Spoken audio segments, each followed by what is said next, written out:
and thank you for joining today's much awaited virtual discussion on the special occasion of World Mental Health Day. So, today we have all gathered to discuss the importance of mental health awareness in academia and especially in young researchers. And there's this need to eliminate the taboos associated with mental health. What mental health needs right now is more sunlight, more candor, and more unashamed conversations. So, I really hope that in today's webinar, we are able to destigmatize mental health issues a little bit more and also give you the encouragement to talk openly about it. So, before we begin the today's seminar, I would like to speak a bit about who we are and what we do.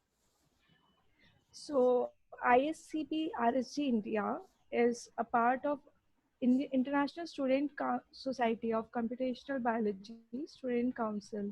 So ISCB is a US-based scholarly society, and since its founding, it has emerged as a leading professional society for researchers in the field of computational biology and bioinformatics. The Student Council, it comprises of vibrant international student groups, all of whom share a passion in this field. So its mission is to promote the development of next generation scientists and informaticians. Its mission is to promote the development of next was conceptualized by the Student Council, and they were established globally, including India. So we were established in 2006, and the aim of RSG India is also to promote the development of next-gen computational biologists, and along with it, encourage interaction among students pursuing research in this field. So we have conducted regional events and meetings to promote the professional development of students. It also aims to serve as a bridge between the local industry and academia by providing career opportunities for the students. So right now our team is 1500 bioinformatics students strong from different levels of education, undergrads to postdocs, and represents a microcosm of Indian computational life sciences student community. So we have started many initiatives over the years, as you can see. So there are symposium, workshops, discussion groups, and competitions. And some of the recent activities which we conducted, so we have all in the last 3 years. So we have conducted sessions and seminars to symposium and even scientific writing competition. So this is one of the glimpses from our student symposium, which we conducted in 2019 in Jawaharlal Nehru University. And this is the currently active team of RSG India. We are 12 members strong, and thanks to all of them that we are conducting this webinar. And so you can connect. So Rita ma'am, who has joined us today, she is the faculty advisor of RSG India, and she is the assistant professor at Jawaharlal Nehru University, School of Computational Integrative Sciences. So you can join us at through email or check out our website, Google group, and we are on Twitter and Facebook as well. So these links will be pasted in the chat group, so you guys can go check them out. So now I will ask Medha to talk in detail about mental health research in academia. Medha, over to you. Thank you, Shruti. Very good afternoon to you all. So, there is a plethora of research that has cast a spotlight on the gravity of mental health issues in academia, and even through the polls which we conducted through various platforms. It is a big problem not only because it affects how students learn, but because it also impacts the potential and overall lives of students significantly. It has serious consequences in terms of the future of universities as it can lead to a decrease in standard of research at a time when India arguably needs it the most. As Shruti mentioned, today is World Mental Health Day. So it was basically originated from 1992 as an annual activity of World Federation of Mental Health aimed at promoting mental health advocacy and educating the public on relevant issues. So Dr. Ingrid Daniels, he mentioned somewhere that now more than ever greater investment in mental health is needed to ensure that everyone everywhere has access to mental health care. The underinvestment in mental health has left large treatment gaps globally. She added that mental health is an investment and not an expense and should be prioritized to avoid a further catastrophe. There are there are several campaigns running for the awareness of mental health worldwide, among which one initiative has been taken, which is known as Move for Mental Health Challenge. It is mental health is so in this campaign they asked people to support for their mental well-being. What kind of activities do they prefer? Such an For an example, walking, dancing, or maybe doing yoga or some other activity. And they asked them to post them in some like their favorite social media platforms with a hashtag of Move for Mental Health.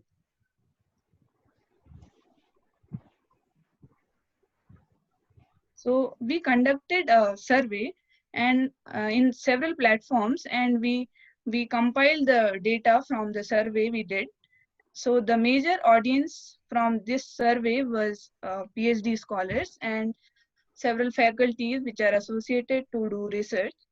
And we did so we asked several questions to them, and one was about like whether they get some opportunities to address mental health issues of like research scholars. So most of them were like they mentioned that they don't have such facilities where they can address mental health issues. And also we like whether they have some such facilities in their institutions. So most of them don't have such facilities in their institutions where they can consult about their mental health issues.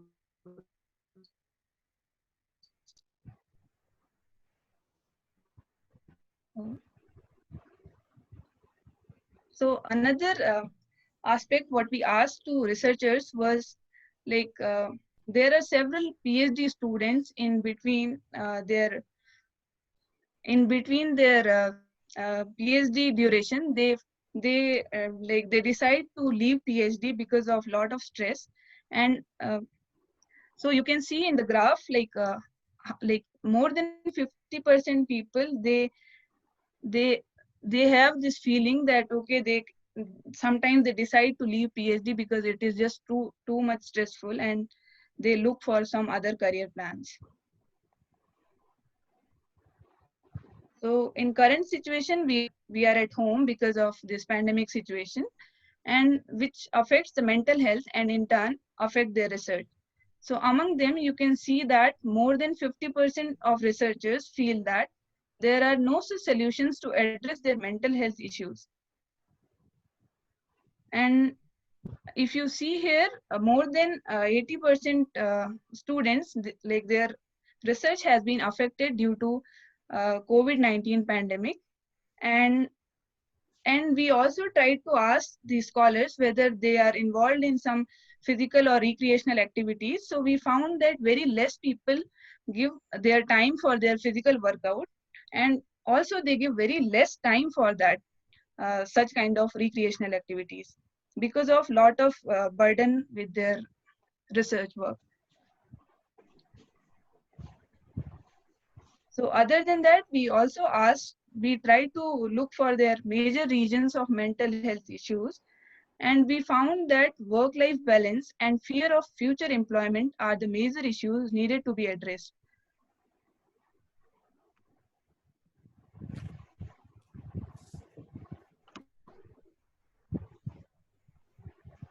So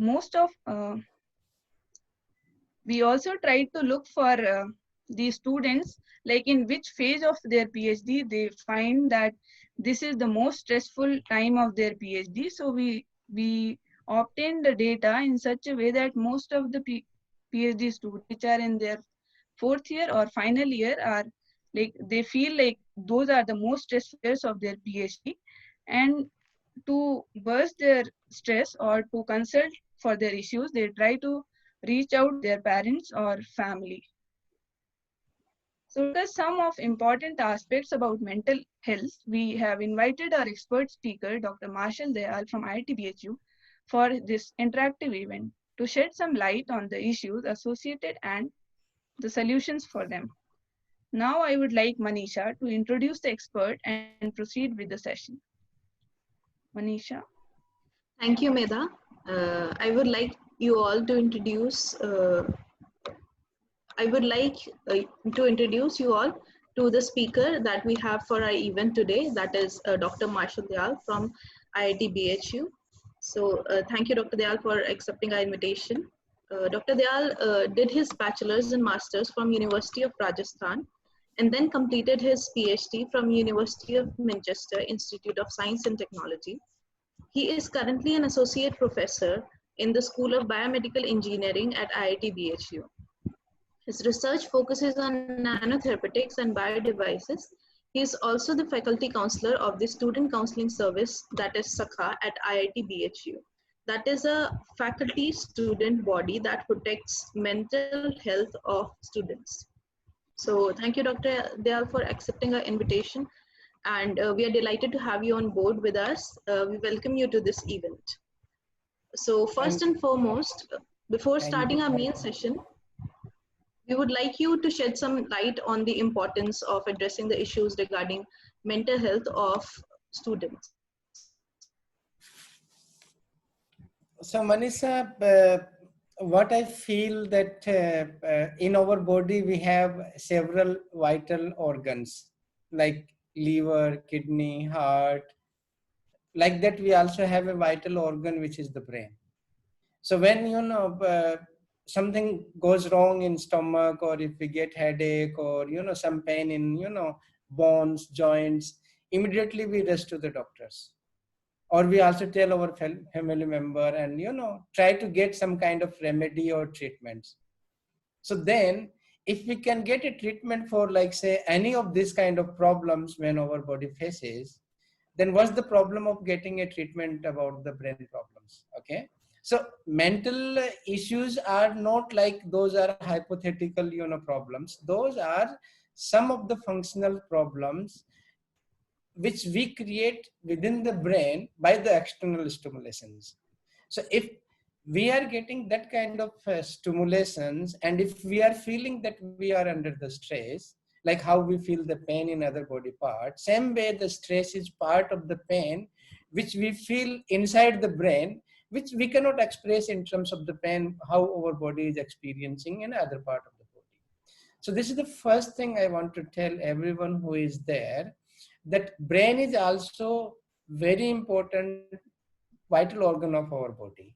If anything goes wrong with the brain, then what happens. None of the organ can be coordinated or function properly. Okay, so same way we have to think how we are treating other organs of our body. Same way we have to treat the brain when it needed. Now during the discussion we will see like what kind of remedies we are having, whether we can treat these kind of things by ourselves, or we need some help from external systems. If we need the system from the external systems who are capable of providing the treatment. So there are many things which we can discuss during this couple of minutes discussion, or maybe an hour or so discussion what we are going to have today.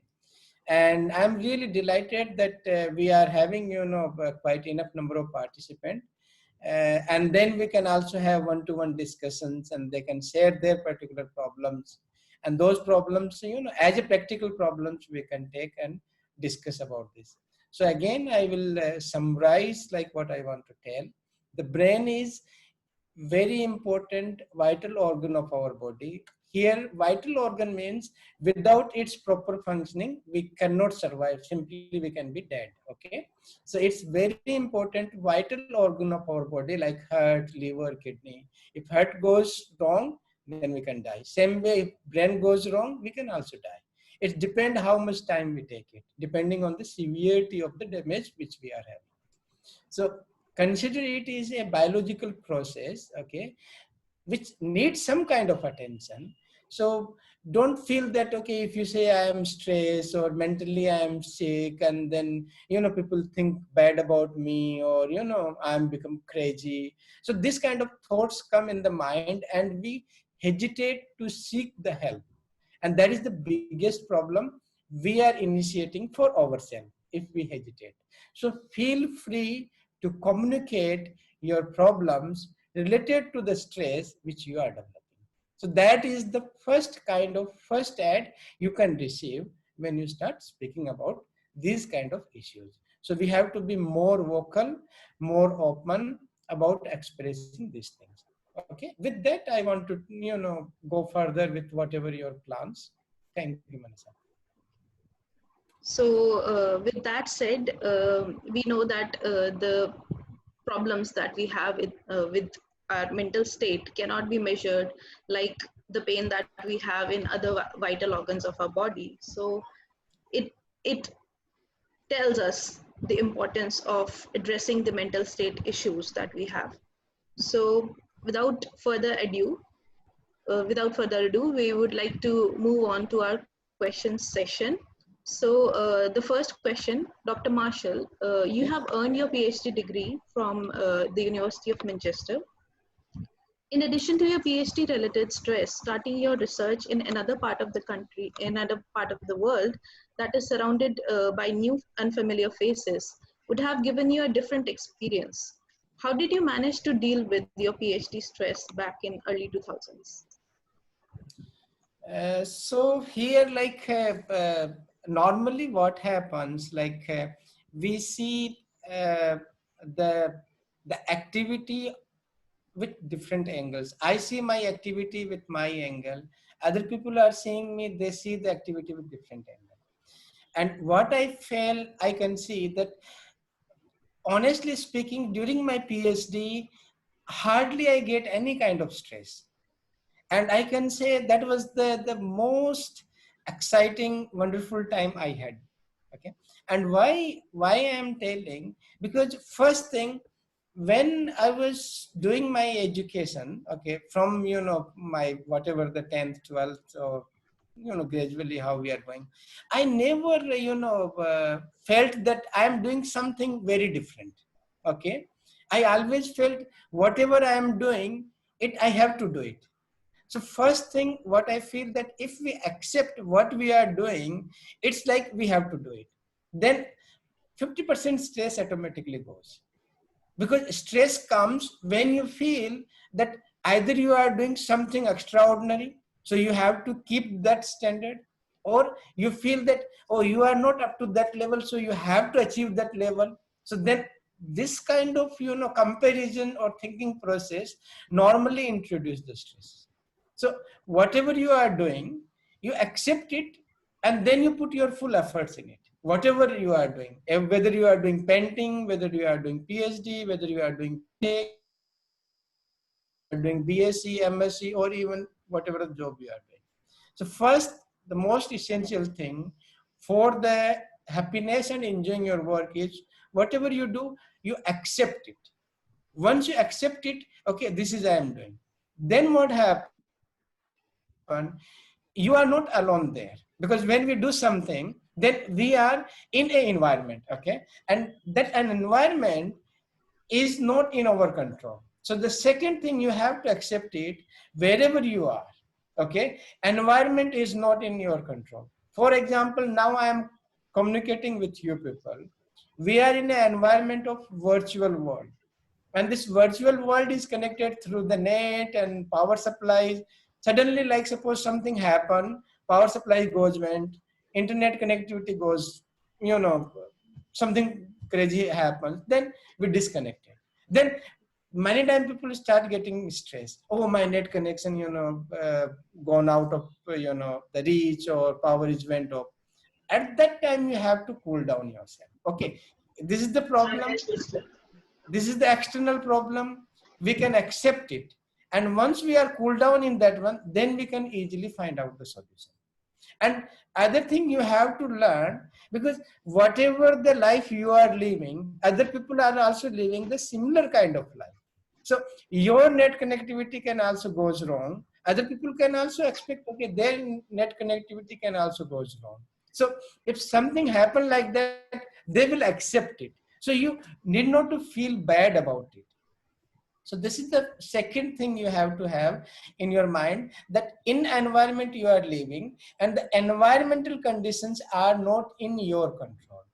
So first environment I told about the facility or the other resources. Second most crucial environment is other human beings, because you are also human being, other people are also human beings. They also have some perceptions, they also have some culture, they also have some biasness also. So then you have to accept that their biasness, their culture might not be as your culture. They may be completely different in terms of thinking and ideology, which what you are having. So once you also accept that one, then automatically you reduce the stress which you build on yourself. So now I can tell about my PhD, that when I went first time, then I had many interesting experiences there. All of this we cannot share, but something I can share.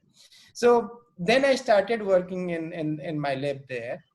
And when I was working, what I realized, and this message I want to give to the PhD student, which is very important, the first year PhD student.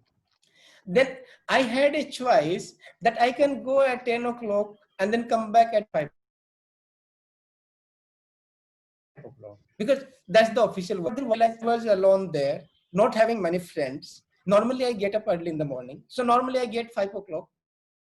And by 6 o'clock, I just finish my all daily routine things and get bath and ready. Now I have 4 hours. What shall I do with my 4 hours? Either just sit at the home and waste the time. So then what I did at that time, normally I just walk from my dormitory or the hostel to the lab. By 7 or 7:30 I reached there. And the advantage what I had, that by 10 o'clock I finished my most of the work. Okay, so by 10 o'clock, I finished my most of the work by the time other student comes. So, already I am 4 hours ahead of everyone. And then one thing I also want to tell the students, when sincerely you do your work, okay, when sincerely you do your work, I'm telling your work, not other people's work, then people notice you. Okay, you don't need to even tell them that what you are doing, but people automatically notice it. And fortunately, in 2-3 months, we got some very good results also. And then what happened? After 4 months, my supervisor, one day called me in his office. And what he asked me? He told me that, Marshal, do you want to change your PhD topic or the project? I was really shocked, listening that, I'm doing pretty much fine. I'm comfortable. Results are good. Then I say, okay, no, sir, I'm happy. There is no problem in it. And then what he say, oh no, I'm just asking because there is one other professor and he likes you very much. So he was asking me that, can I get your student in my lab? So that's what I'm asking. No, no, no, sir, I'm not interested. I'm fine. And then, after 1 month, again, my supervisor called and said that, okay, that professor is really, asking me. So better if you don't want to change, then you go and speak to that professor. And then, here again, one very important thing I want to tell, particularly our Indian students, okay? And, and you learn the psychology of different people. And then, I came out of my first supervisor office and I just, on the way to go to the second supervisor, the new professor. On the corridor, I decided I will say no. Correct. So there, what I want to tell, like as an Indian student or as Indian citizen, we make a decision, preconceived decision kind of things. We decide first and then we communicate. Correct. When we go for any kind of negotiation or exploring any opportunity, then before discussing, before exploring everything, we make our decision, like mental decision we make. And then we just go there to communicate what we have thought. So that actually stop us to explore what new avenue we can have there. Correct. So same way with like whatever we learned from childhood, I went, knocked the door, and then even without saying much, I simply say, "Excuse me, sir, I just came to tell that my supervisor telling that I, should tell you that I am not interested in changing my project." But fortunately, what had happened? There was one word is also added. I don't see any benefit for changing my project. And that was not intentionally I planned, but accidentally that word also added. Then, because there I learned a very beautiful thing about the top institutions, professors, how they see things. He just simply, put his hand on the desk and, with very energy, "Oh, sit down, Marshal, sit down. Oh, what kind of benefit are you looking?" They just pinpoint, where they can, poke in and then, bring you with whatever they want to achieve. Then, I didn't have any plan and nothing specific. Then then, I will provide you some additional financial benefit if you join. And, as a student, okay, my scholarship will increase and this kind of thing. I will have some financial support, extra financial support. Then say, "Okay, sir, then I will change." And then he just opened his drawer and gave me one project on that I have to work. And to my surprise, I was, from a physics background, and I was doing plasma physics, high energy physics, nuclear physics, making tokamak for energy, reactors, this kind of thing. And that project was making new biomaterials for stem cell or, organ development or organ regeneration. So that was completely a different kind of work. Then I took that project and I took it at home and then, gone through it. And what I realized that when you have a new topic, okay, then you enjoy more of working on it instead of working on the same thing which you have done in the past. So that I did not take as a stress. Oh my God, I have to read little bit biology or little bit chemistry, how I will make it. I thought, okay, let's try it. Okay. And then I just involved in it. And I finished my PhD before my batchmate did it. Okay. Despite of 6 months, I work on different projects. Okay. And why I'm telling this is very important, because what I notice here particularly, maybe many students will really say that what I'm telling, but it's the truth. Most of our students are wasting their 80% of time, working time in their labs and departments. And that is the fact. And why I say waste? Because effective working capacity, they are only putting 20%.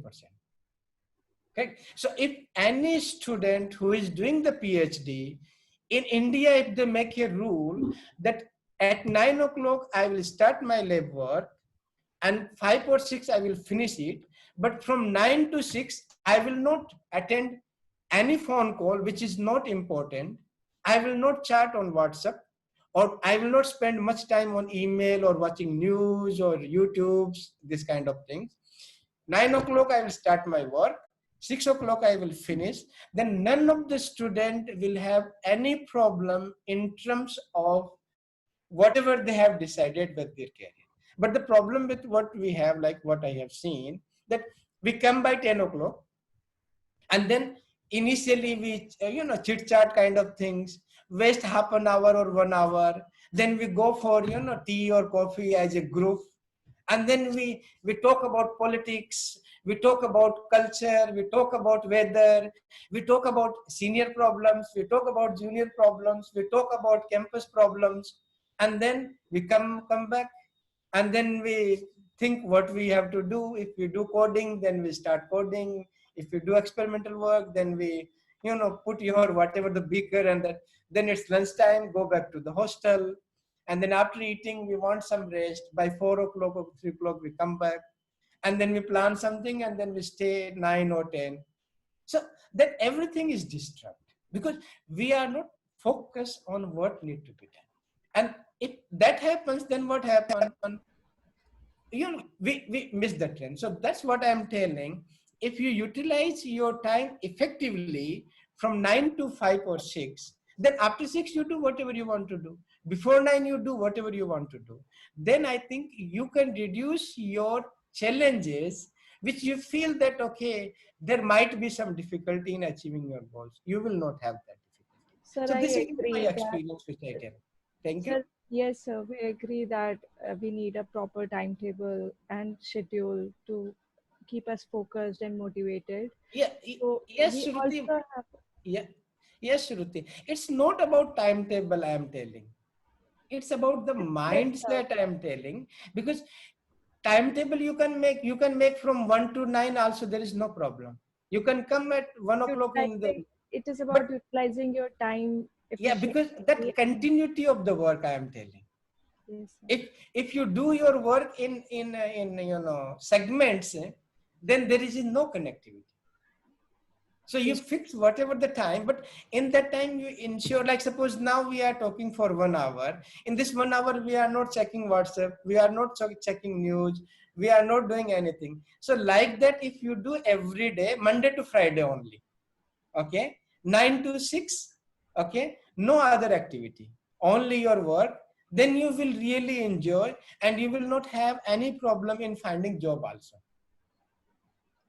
so I think everybody should try this and let's see how it works for everyone. So, sir, you have also addressed, you are part of SCS, a mental Sakha, a mental society at IIT-BHU. So, what kind of work that you do there and what kind of issues that you see that students are facing? And also, how did you start with it? So, like other institutes can also establish such societies. Okay, so this actually our director, uh, he is quite visionary in this way, and he had this vision that our students are, like suppose sometimes they are not attending classes, okay, so attendance an issue. Many students are not getting proper grades like what they're supposed to get. And then many students has some other problems, okay, which related with the stress. Sometimes drug related problems are also there. So many thing, seeing all these things, we discussed that these students are intelligent, okay, and they are quite sincere to achieve highest ambitions in their life, okay. So that what missing in between, why they are deviated from their objective despite of all the capabilities what they are having. So then we thought, okay, let's have a platform, okay, where we can communicate to the student, because communication is the most important. And what we realize, the communication between faculty and student is a big issue, correct?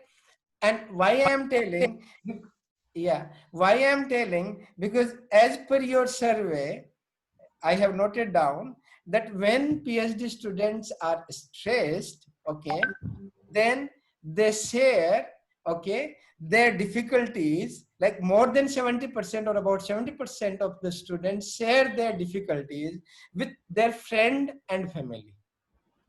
And less than 10% share their difficulty with their supervisors. Correct? And the problem is associated with supervisor and student relationship. Got it? Or student and their academic performance, student and their future career. So student and future career, student and their research or academic activity, student or supervisor relationship. Who can fix it? Only the supervisor can fix it. Yes or no? The person who can fix it, with that person we are not going to discuss, okay, and we are discussing with the friends, and then those friends are also having the same difficulty, correct? So they also don't know the solution. So the person doesn't know the solution, how can provide a solution? And why this happened? Because there is a not healthy communication between the student On and this, the faculties. on So this, sure. yeah, sorry, sir, I didn't mean to interrupt you, but Yes, sure.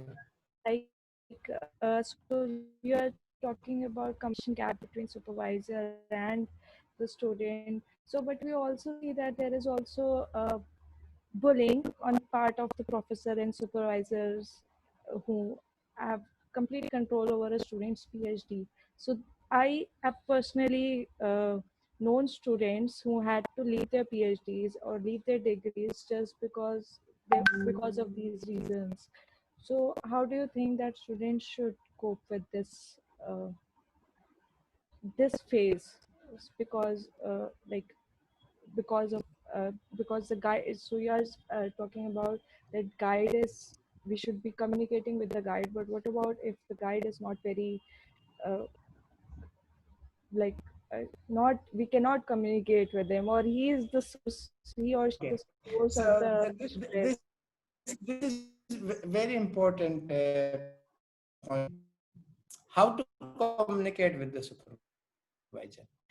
Set of people, okay, and one is like we describe has the more power, other has the less power, which is just a mental state which we are thinking, because students are not equipped with less power than a supervisor.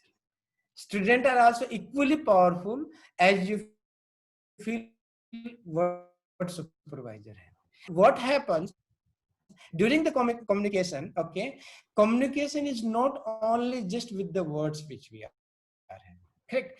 You can communicate with your work, correct? When your relationship with your supervisor went down, the first thing what you should do is you forget about the bad relationship, okay, you forget about even communicating, you just focus on the work what he expected in the beginning, where the relation started, went in the wrong direction. So you spend more time in the lab, work for yourself, correct?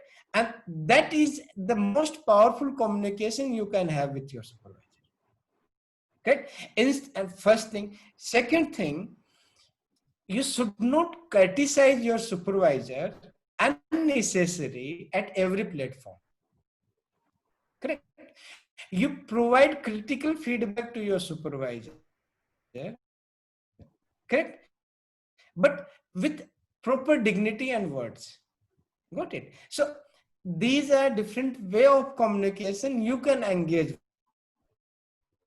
Like suppose, I can give a practical example. Like suppose you are at home, your mother sometime get upset with you. Then you don't tell your mother, okay, let's sit down on the cup of coffee, with cup of coffee, and talk why our relationship went down. What you do, you start fixing your room, you start cleaning or sweeping, or whatever.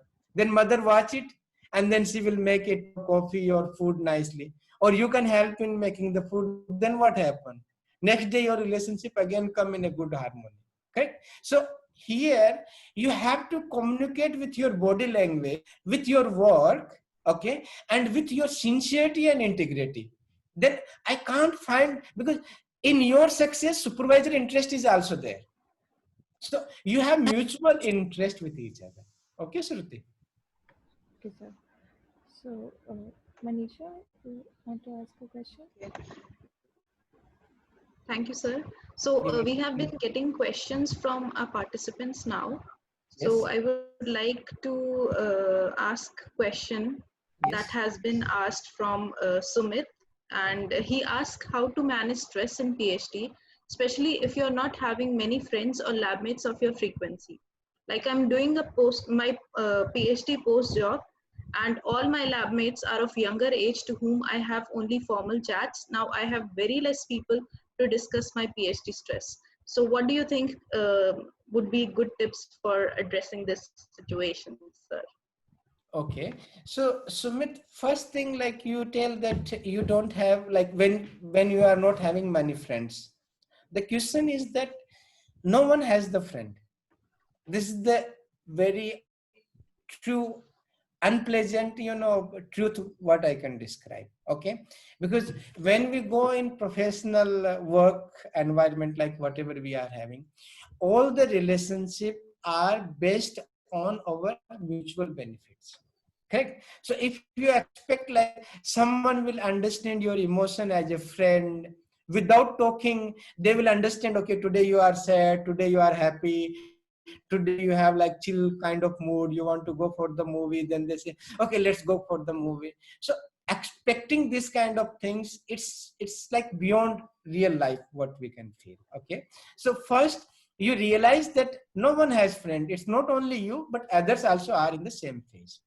First realization. Second realization is that when you working in the lab, you have different kind of stresses, which I don't know what kind of PhD related stresses you are having.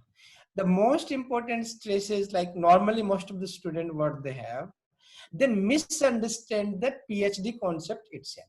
Because the day they join the PhD, they think they will discover something new. Okay, they will solve some unknown problems. Okay, so this kind of extra expectations we build from the beginning, and over crucial time at the beginning we waste on defining the problem. And what I seen with my experience, first 2-3 years people are not able to precisely know what they want to do in their PhD. So I want to tell, like, we have to rethink. PhD is not about discovering new thing, but PhD is a process or a training which teach you how to do the research. Correct. And in that process, you know how to do the research. And then there is a postdoc. That's why postdoc is defined, that in PhD, you are getting the training because you are a student there. Okay. As a student, you are getting a training. Okay. From the student, it's not expected that they should do like something which is unsolved problem and they have to solve it. Because it's a part of training, part of education, where we teach how to do the research. And in how to do the research means you should understand that why you are doing this problem, what other solutions are there, is there any other possibility which is different than this one. Okay, so if you work in that kind of objective, then your stress will be reduced automatically. Third, normally what I see, minimum requirement for submission of the PhD. That is again a stress maintain student, because sometimes you have to have 2 research papers or 4 research papers depending on institutions. That is again a stress. So for that, again I tell, plan in advance that kind of thing. Okay, don't leave this for 4th year. Okay, in the 4th year I will start writing papers. Okay, so this kind of things you can manage. Yes, Ruti? So this also raises a question that we have in mind, that in short-term projects we see that it's less stressful and more manageable by research assistants or 1-year projects or 6 months projects.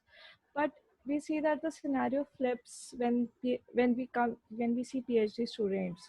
So so probably the reasons are age, or independence from family, financial independence as well. So how or it's just because it's just a long term degree which can stretch up to 4-5 years. So what do you so how should students like prioritize their life with a PhD which is like 4-5 years long? And usually it's these issues are not seen in students with in short-term projects. So like Yeah, how so to I think this is the most important point you raise it. And why this is the most important? Because if we see the average uh, uh, uh, age of the student who are joining PhD is about 25 years, correct? And by the time they graduate, it's like 30-32. Correct. So this 25 to 32-year age, biologically, for all the student is the most important lifespan of their life. Okay, because at this you are fully mature, because by 25 you are fully mature. Second, you are become like a responsible person, because there you start taking the responsibility of family, for yourself, and this kind of thing. At the same time, you are also worried about making your own family. Okay, so with this kind of parallel thinking, you think, oh, you are engaged for 5-year project.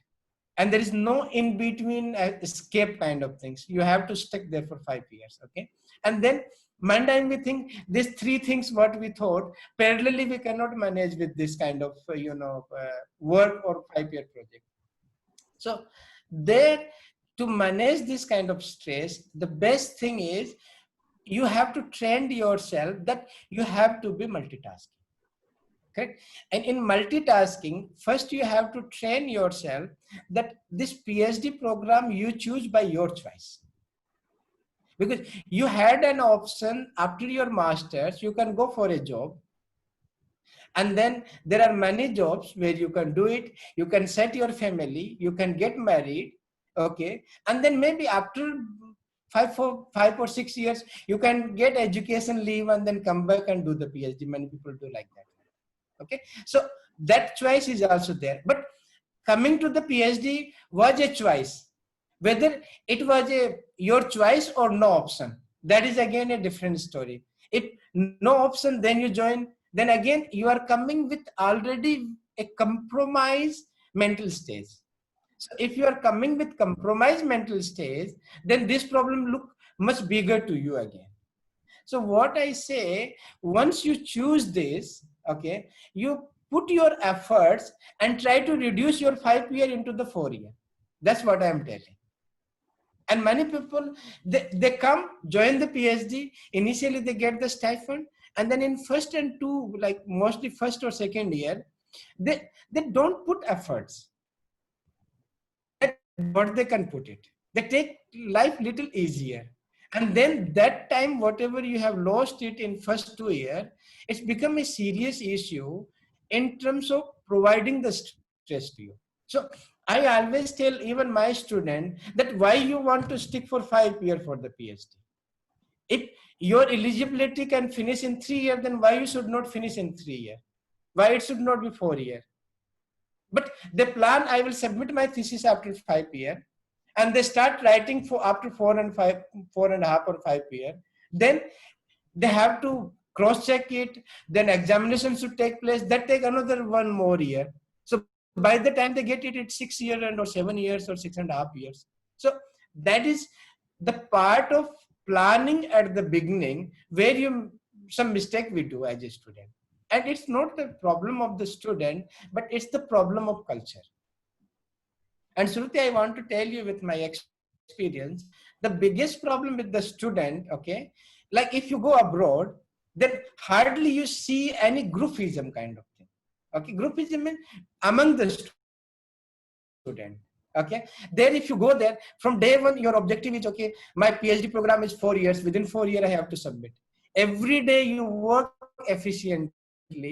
Okay, you don't waste time with the friends. Okay. But here what happened, as soon as you join any of PhD program, first you get advice from your seniors. Okay, that's what I'm saying. You can take the advice from the seniors, but don't forget the best advice you can get is you yourself. Okay, and what one person was telling about the friends and these things. Okay, many time in the beginning, like when we go, we think, okay, we will make the friends, senior will help me. In PhD, no senior can help. Only you can help yourself. Because your project will be very different from the senior. Okay, yeah, Suruchi. Even in my final year of PhD, I would always like my first would be, utilize of 2 years very efficiently. So yes, I do agree with it. So there is Can I this. jump in between? Yeah.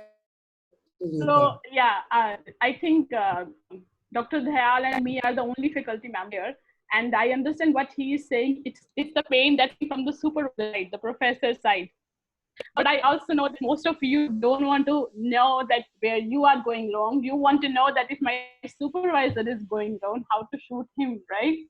So how to get that fixed. So I would like actually to put a little bit on students' perspective. Forget that we are the professor for a moment and just assume that, if your supervisor is really bad, really bad. I mean, you can't really communicate because there are people out there who are not, you can't communicate Yes, even yes, with yes. your dedication and everything. Is that leaving PhD is the only choice with them, or is there anything they can do, to deal with the situation? That's number one.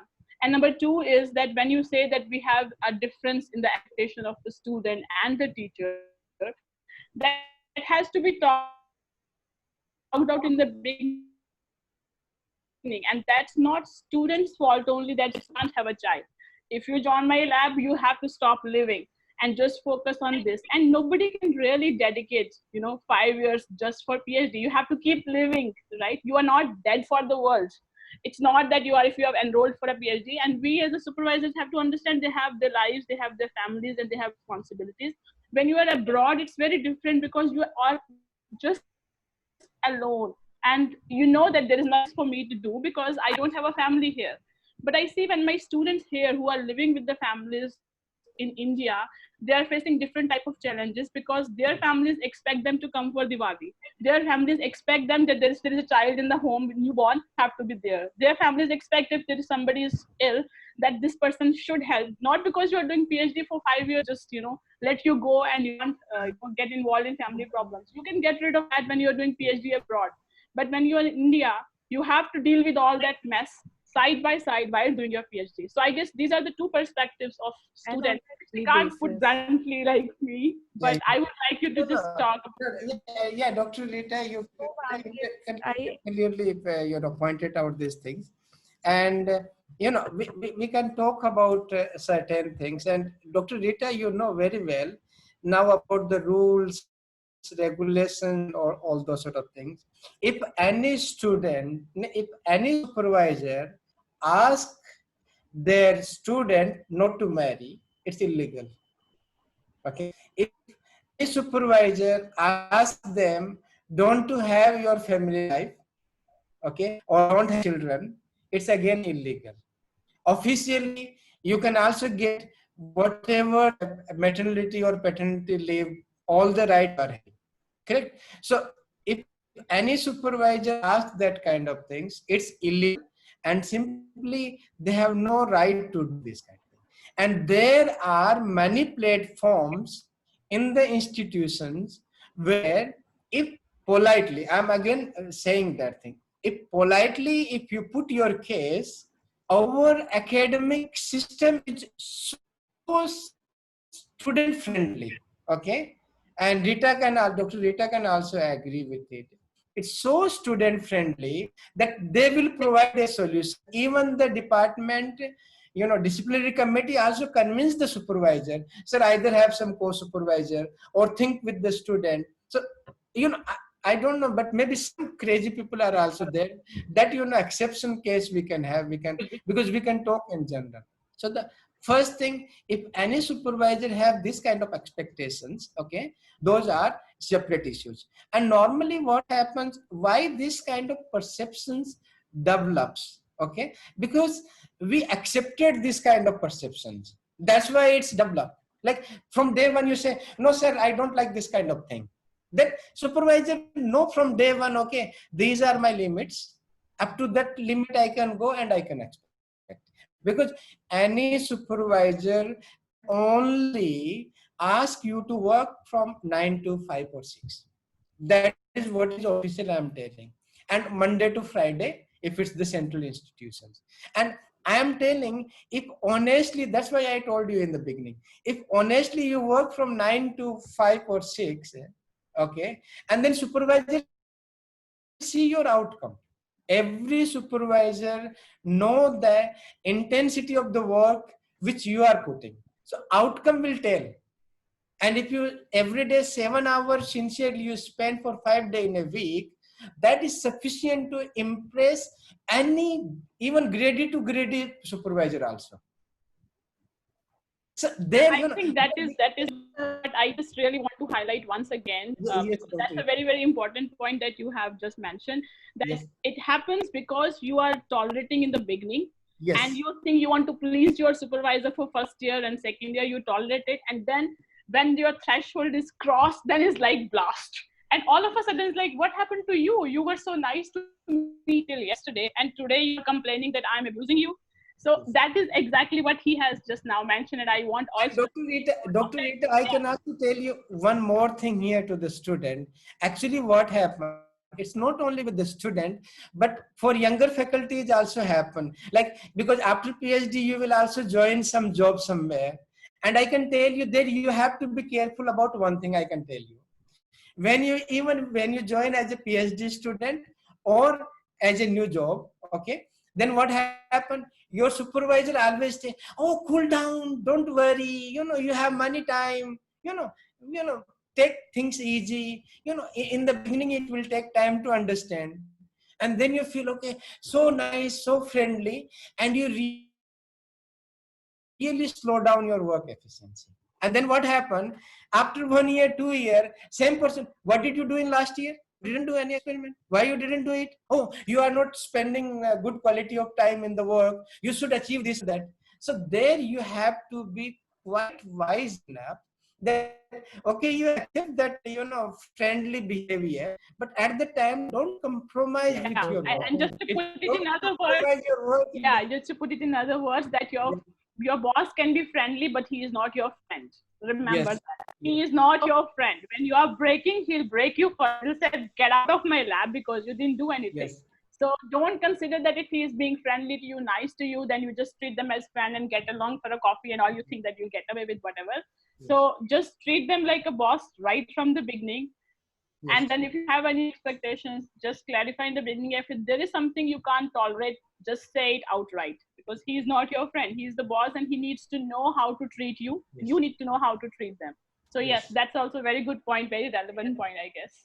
Yeah. And Shruti, one thing you also remember, that when you do your work, no supervisor has right to stop you to getting PhD. He has to sign on the document. Right. Many students know that. So we are from JNU. So I know in JNU also. I know, because that's what I'm telling. Because that's what I am telling. They can deny you one, but they have to give some explanation why they deny.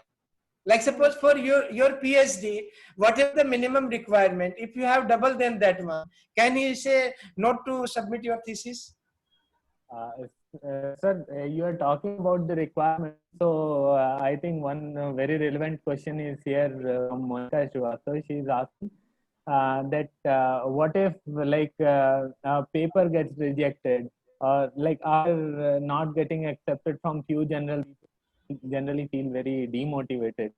So that time they do, because like sometimes they have to change a lot of their work to actually make it published, or they get to know that a very beginning of your work was having some kind of trouble, and because of that paper is getting rejected. You have to go to very beginning of your work and start working again. So how to do with such kind of Ambush, here I will just tell two different way of looking this problem.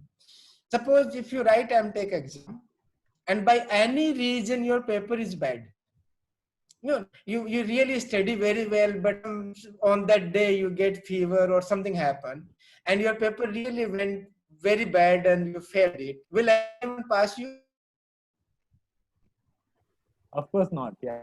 No. So same thing with the PhD, because it's a degree and there is a chance of failure. Okay. So from day one you accept there is a chance of failure. Okay. But if suppose if you failed in first attempt, no one stop you to try in next semester. And in next semester you study from the beginning properly, and everything is went well, then you again score 100 out of 100, no one is stopping you. So same way with the research paper, because in the PhD there is a possibility for failure, so accept it and then think how to re-examine over it, or rewrite it or whatever. This is the one thing you put as a different angle, because in BTech you can also fail, in MTech you can also fail, in PhD you can also fail. Now coming back to the research paper, and I can share the summary of a communication which I had with my student. we send a paper for publication, and referee sent some comments, and those comments were adverse comment. Okay, like, and then my student was going through with those comments, and then get very angry, and student was telling, oh, these referees are biased and they don't understand our concept and this and that, and like that, start talking, and very, frustrated and in a bad mood. I listen it very carefully, and then I simply ask, is this referee has any interest of conflict with us? Does the referee know us? Will the referee get any money for reading the paper and providing comments? Then students say, no, no, no. So then first you think the referee is not our enemy. Correct? Criticism can come from anyone. How we take it's up to you. And then I said, okay, now sit down and read line by line what referee is writing is wrong. Then when the students start reading, no, these are correct. Like the question which asked by the referee are correct, but it's like what we were telling, it's a little bit different than then. So then it's our mistake. We didn't write it properly what we want to communicate. That is our failure. So our failure, how we can blame to the referee? Second, oh sir, we don't have this kind of equipment and facility. So that is not the limitation of the referee. It's our limitation. So either we should reduce the level of general, okay, or be some collaborative work. So these kind of things mentally you prepare, that don't take referee's comment that it's bad. Then you have to start from beginning, and not only you have to start from the beginning, you change the introduction part of your manuscript, because mostly student what they do, Ambuj, that in the introduction they make the story in such a way that they will do something which is like beyond expectation and no one has done kind of thing. So referee assess your result with what you are describing in the introduction. So then you rechange your introduction, replan your objective and match your objective with the result whatever you are having. Then your paper will be accepted. Yeah, tell me. Related to what? Can I add one point? So yeah, when your paper gets rejected, it's not your rejection, because I see when my students, how they feel is as if somebody rejected them. It's very different. It's not your rejection. It is the rejection of that paper, that work that you had put in as such. So either it has to be improved or it has to be sent, as Dr. Marshall said, that it has to be sent to a more relevant journal. But don't take it as a personal failure. It has nothing to do with you. You are still capable of doing research and still improving and still publishing. So you shouldn't take it very personally, I would say. Yes, ma'am. We all face that. Right? Yes, ma'am. And this criticism is to be taken as constructive criticism. And I feel the more it gets rejected, the more your manuscript becomes better. That is what I experienced. Yeah, and you also know that what kind of manuscripts are not going to be accepted. So you also learn for the future that if my manuscript is like this, it's not going to get accepted. So I have to do more work. So it's a learning experience. When it gets rejected, when it gets accepted, you feel like, oh, even if I do this much, it's going to get accepted. So you lower your standards. But then when it gets rejected, your standards, your threshold also goes up. So it's actually have a positive impact on you overall as a researcher. Okay. So Doctor is asking. What Dr. Shruti, actually, I just want to add here one thing. Many times rejection of the paper actually don't improve you, but demotivate you. And it sometimes completely breaks your motivation also. Very badly breaks it. Okay. So there my advice is that the manuscript acceptance is not relevant with what data you are having. Manuscript acceptance is that how you are presenting your work and whether that work is understandable to other people, those who are reading. So if we improve on that kind of communication skills, so many universities are having very good program about scientific communication and scientific writing skills. So scientific communication and scientific writing skills are very different than doing the research. Correct? So that is additional skill on which you can spend some work.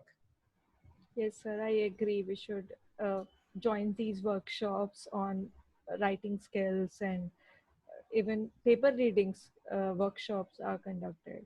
So Sumit here is asking another question on the related line, that how to negotiate with guide for publishing at a particular level. Like I am getting my paper at a particular impact factor general, but he is getting ambitious to submit at a higher level, by which we have been rejected several times.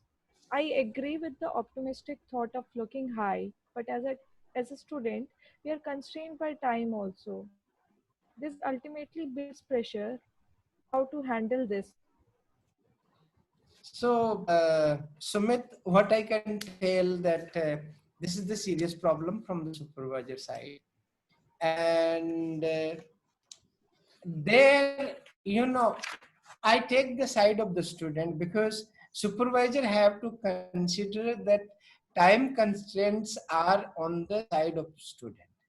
And many times we are very ambitious as a faculty, but we forget, do we have that kind of high impact journal by ourselves without costing the student time?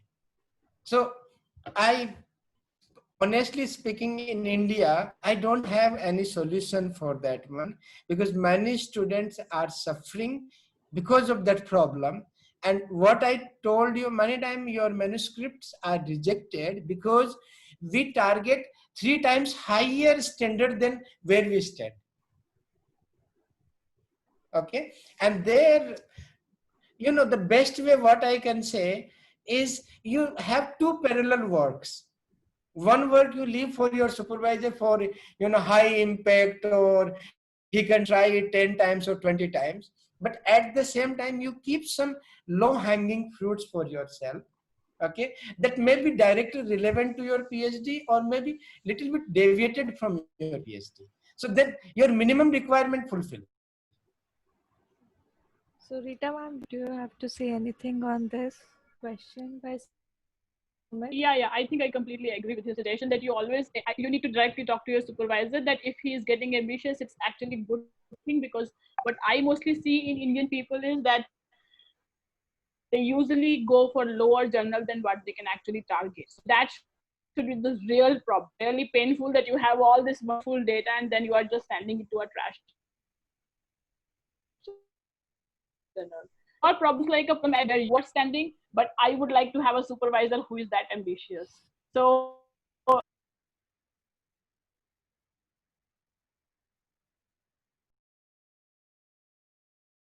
actually I would like to really target jobs and everything. So you need to communicate with your supervisor that whatever like he suggested, that have some low hanging fruits. So, okay, fine, you target this for high journal, but let me help me to get some 1 or 2 3 papers which are of low impact maybe, but at least so that I can move on for my career, and while you wait for this to get published into a higher impact journal.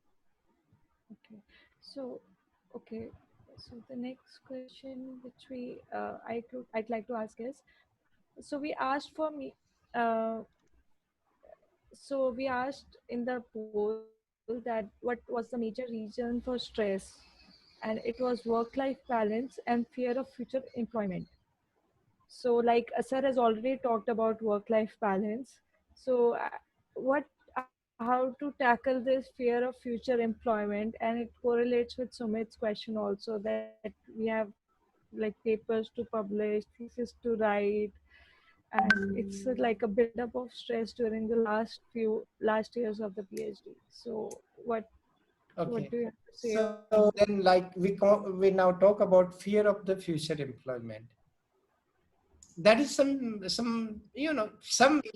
what I feel. But if you see the statistics from reasonably good institutions, okay, I'm not saying the top class of institutions, but reasonably good institutions, if someone has done the PhD, hardly you find that they are unemployed. Yeah, you can say the level of employment may be not as good as they expected, the salary level may be not as good as they expected, but none of PhD from reasonably good institutions are unemployed. So first thing you see that employment capabilities are quite good in this field. That's what I feel. Maybe, I don't have proper statistic data, so I can see it, but that's like what I feel that in this field, you should not worry about the employability, number one. Number two, what I am telling, we as a student are monotonously thinking about one direction. Okay, if I do the PhD, then I have only two directions. One is either academic faculty position or some scientific jobs in government institutions like research institutions. So this two area only comes in my mind. But there are many thousands of jobs. Okay, many industry people are also employing PhD as supervisors for monitoring in pharma industry or many other manufacturing industries. They need it, but we have to develop our mindset in such a way that we also knock those doors also. So here you widen your horizon, then there is no scarcity of the job. And I can tell you one thing, many times what happens, we also face, we are not getting good candidates. So if you are skillful, you are thoughtful, you are ambitious, then plenty of jobs are there in this field. And other thing I want to add is about the fear factor. What I say, from day you join the PhD, you come into the fear factor of the employment. Before 5 years, even you can't apply. So the fear factor goes in your brain so strongly that only that comes in your mind. Oh, I don't know whether I will get a job. I don't know whether I will get a postdoc, good postdoc or not. So you always think with that negativity in the thought process, and that affects your work and skill improvement. So I suggest you people that it's not about the real problem of number of positions. It's the problem which we feel that might be there is a problem. Like you go in a forest, someone told, okay, in this forest there is a lion, okay, and long ago it killed a person. And then when you go in the forest, instead of enjoying that sightseeing, we fearful that lion will come, lion will come, lion. Then we neither enjoy the forest nor see the lion. So that kind of things we should avoid, and that's like mental stress we develop, which can be avoided. So as we are running out of time, so I'd like just two questions more to both of you. So first question is how to replan the research life after the episode, one single episode or multiple episodes of depression. How And to? how to replan your research life after an episode of depression. And secondly is how to decide that you should quit or continue with your PhD. So Okay. Rita, would you like to? Okay. So then I think if Dr. Rita want to comment, she can comment first and then I can come. Okay, thank you very much. Maybe I'll just give childish views, student wise, but yeah. So regarding the first question that was asked about the employability thing, I just want to add one more point there, that when actually students select a PhD supervisor, what do they see in the PhD supervisor? That he or she should be very polite, nice, friendly, and the atmosphere is not very strict. They are going to allow you to have your good time and fun time, and your research is of your interest, and you're going to have some publications, right? And moment you are enrolled, then you worry about employability, whereas this is the first thing you should have seen, which you ignored while joining PhD. And after you are already jumped into it and you finish your first year, now you start worrying about your employability. That is where the problem lies. Before joining the lab, figure out what your seniors from that lab are doing. Where are all these alumni? Are they getting job? If nobody is getting job, then you are also not going to get it, right? As simple as that. Because there are some labs where you can publish, but then the kind of work they are doing, the employability is low. So obviously you have to look for alternate career options if you want to do that. But then look at the track record of the lab, that where the seniors were placed, and if they were placed very nice places, then there is no reason if you do good work then you won't be placed. As simple as that. And the question that you asked right now is how to come out of depression and replan your work, right? The answer lies in the question itself. If you are out of depression, then you don't need to worry about, right? There's a cycling. Because I always say that depression never is continuous. It always goes in a cycle. You go into depression and always come out. That is how the biology works. It's never like, it can stay longer. For some people, it can stay days. For some people, it can stay months. And for some people, it can stay even a year. But then there is always a come out, because your biology is going to push you out of it naturally. Your environment changes, your biology changes. So it's a cycle. You went into it, you accept that you went into it, you wasted your time, you could not do much, but then you are out of it. So don't think about it, first of all, that you were there. Whatever you were there is gone now.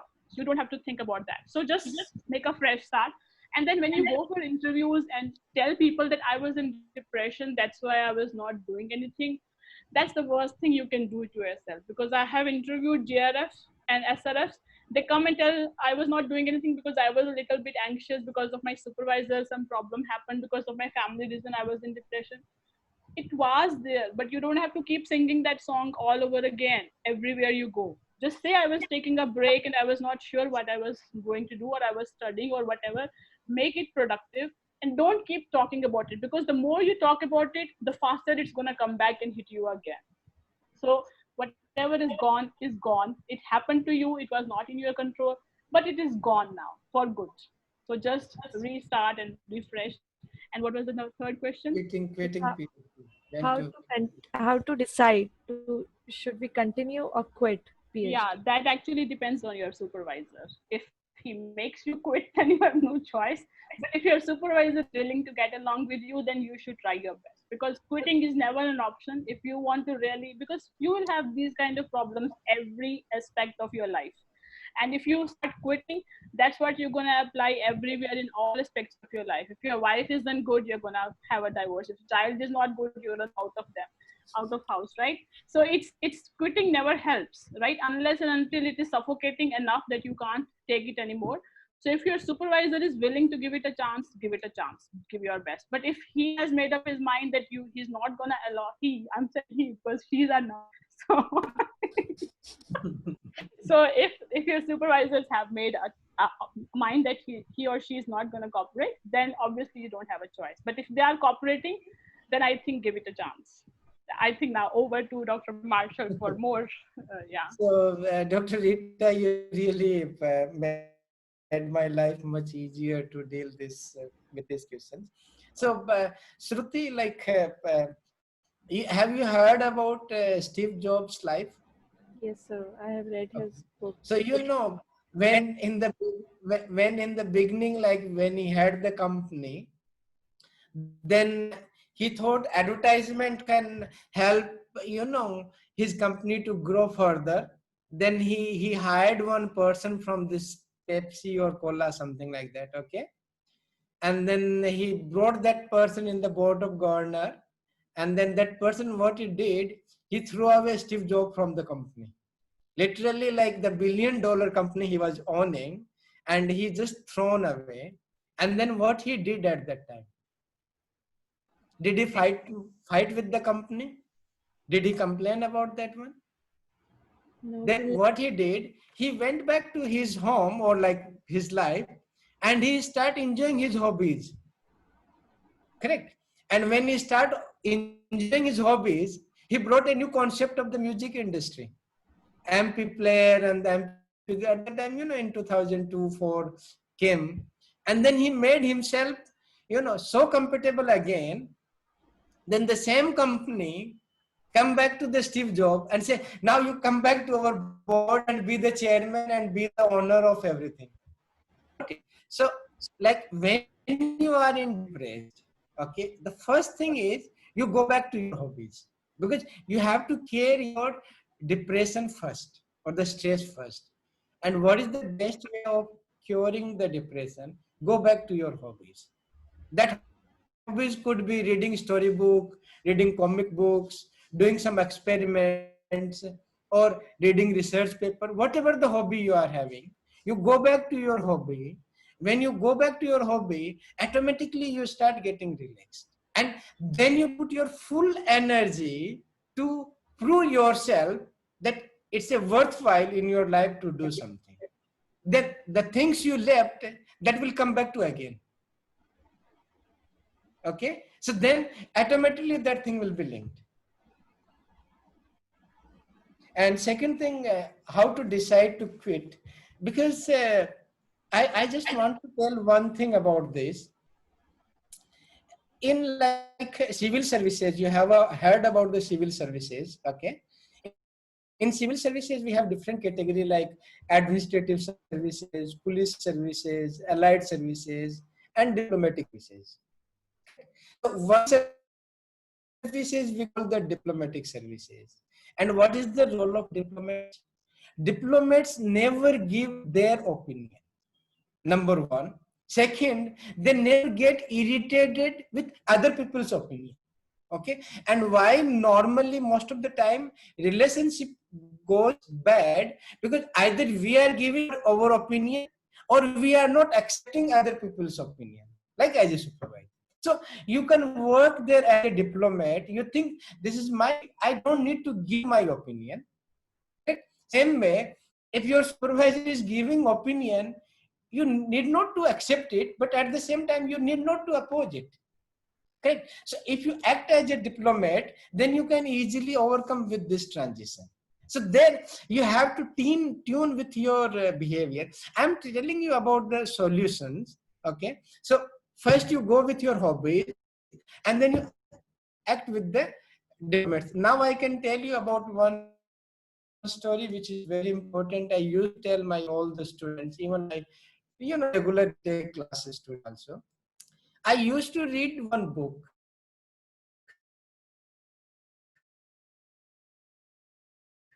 okay, from 2000. And of first chapter, I was reading for 10 years, but I was not able to understand that first paragraph. Correct? So you can see from 10 years continuously I'm reading a book. Normal, human behavior.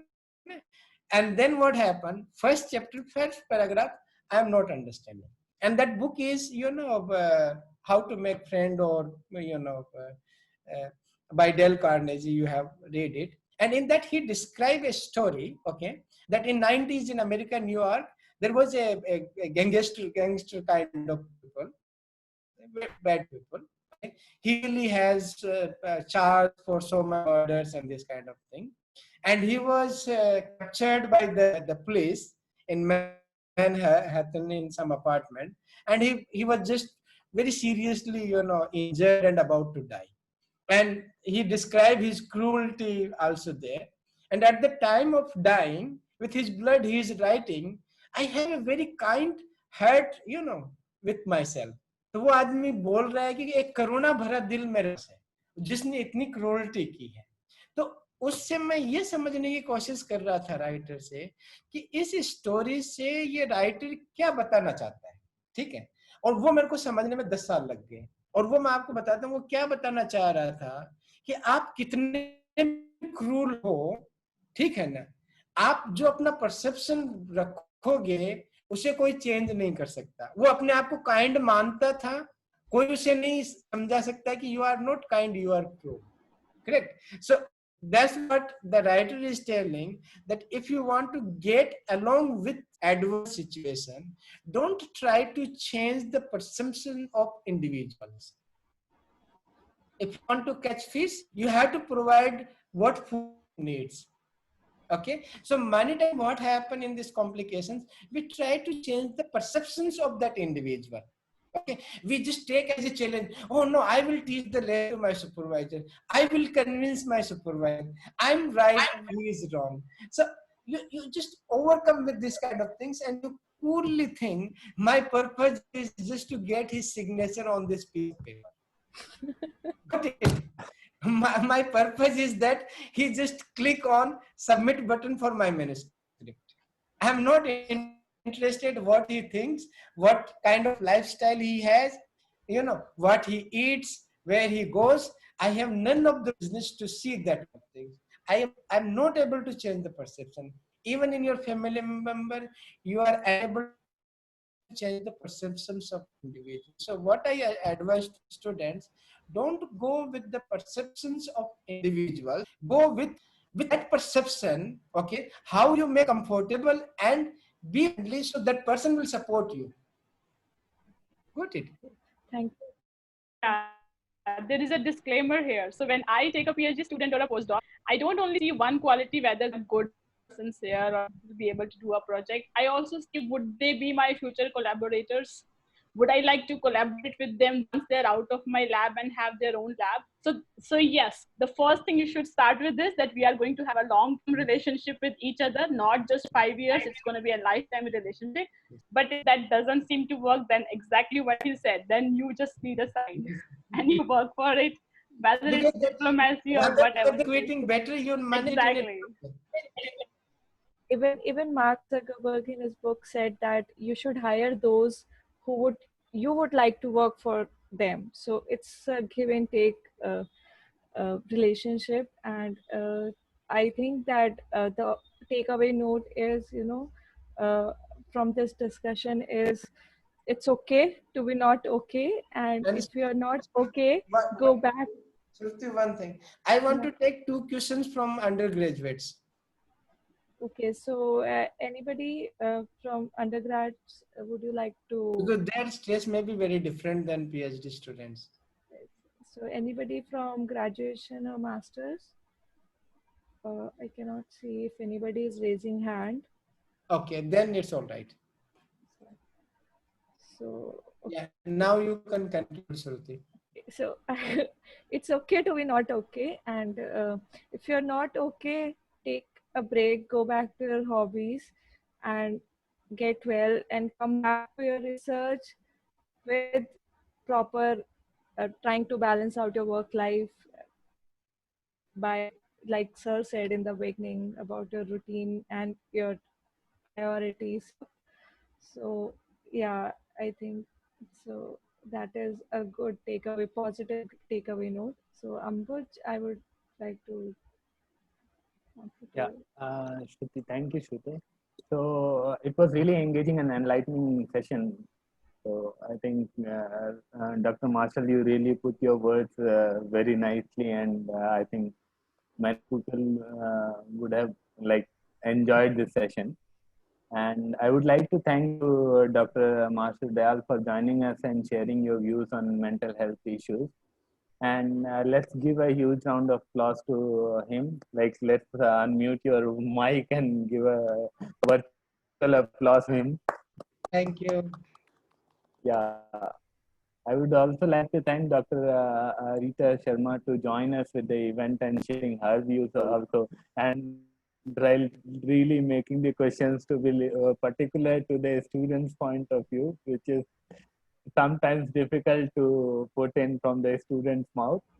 So, and yeah, so I hope the audience would have enjoyed this One session. thing And more now, before we wind it up, sure, sure, sir. and that is very important, and Dr. Rita will also comment on it. What I notice, even like now you are communicating,